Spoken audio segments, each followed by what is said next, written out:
आप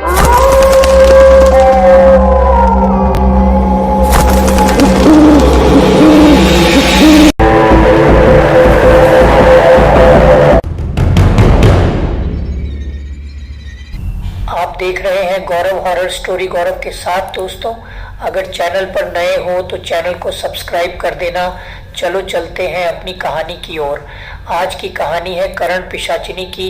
राजस्थान के एक छोटे से गांव में एक प्राचीन हवेली थी जिसे लोग शापित महल कहते थे। गांव वालों का मानना था कि इस महल में एक पिशाचिनी रहती है जिसने कई साल पहले वहां के राजा को मारकर महल को अपना घर बना लिया था। कोई भी रात में उस तरफ जाने की हिम्मत नहीं करता। करण एक युवा और साहसी लड़का इस तरह की कहानियों पर यकीन नहीं करता था। वह गांव में हाल ही में आया था और पत्रकारिता का छात्र था।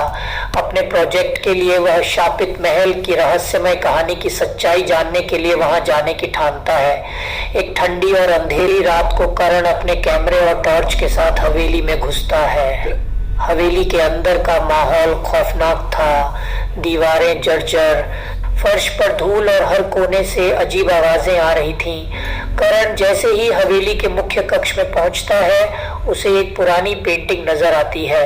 पेंटिंग में एक महिला की तस्वीर थी जो अद्भुत सुंदर थी, लेकिन उसकी आंखों में एक अजीब सी चमक थी। करण को महसूस हुआ कि उसकी आंखें उसे घूर रही हैं। अचानक तस्वीर से एक डरावनी आवाज आई, तुम यहाँ क्या करने आए हो? ये जगह तुम्हारे लिए नहीं है। करण ने पहले तो इसे अपने मन का वहम समझा, लेकिन तभी हवेली का दरवाजा अपने आप बंद हो गया। चारों ओर से ठंडी हवा चलने लगी। पेंटिंग में दिख रही महिला अब कमरे के बीचों बीच खड़ी थी। वह अब एक पिशाचिनी के रूप में बदल चुकी थी। उसकी आंखें जल रही थीं और उसके लंबे नाखून खून से सने हुए लग रहे थे। पिशाचिनी ने करण को बताया कि उसका नाम निधि है। वह कई साल पहले इस महल की रानी थी, लेकिन एक जादूगर के श्राप ने उसे पिशाचिनी बना दिया। जब तक कोई उसकी आत्मा को शांति नहीं देता, वह ऐसे ही अंधेरे में फंसी रहेगी। करण ने उसकी कहानी सुनी और उसकी मदद करने की ठानी। पिशाचिनी ने करण को चेतावनी दी कि यह आसान नहीं होगा। उसे उस जादूगर की प्राचीन किताब ढूंढनी होगी जो हवेली के तहखाने में छिपी हुई थी। करण तहखाने में गया, जहां हर तरफ खोपड़ियां और अजीब चिन्ह बने हुए थे। जैसे ही उसने किताब उठाई, चारों ओर से चीखें सुनाई देने लगी। करण ने अपने साहस को बनाए रखा और पिशाचिनी को किताब दी। किताब के मंत्र से करण ने पिशाचिनी को श्राप से मुक्त कर दिया। जैसे ही पिशाचिनी मुक्त हुई, हवेली के सारे दरवाजे खुल गए और वहां की खौफनाक ऊर्जा गायब हो गई।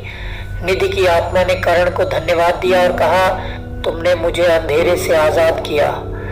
अब यह महल कभी किसी को डराएगा नहीं। करण ने गांव लौटकर इस कहानी को लिखा और एक डॉक्यूमेंट्री बनाई। हवेली एक ऐतिहासिक धरोहर बन चुकी थी जहां लोग बिना डर के जा सकते थे। लेकिन करण को हमेशा याद रहा कि उसने उस रात पिशाचिनी की मदद करके न केवल एक कहानी लिखी, बल्कि एक आत्मा को मुक्ति भी दी। दोस्तों, इस कहानी में बस इतना ही। फिर मिलते एक नई कहानी के साथ। तब तक बाय, टेक केयर।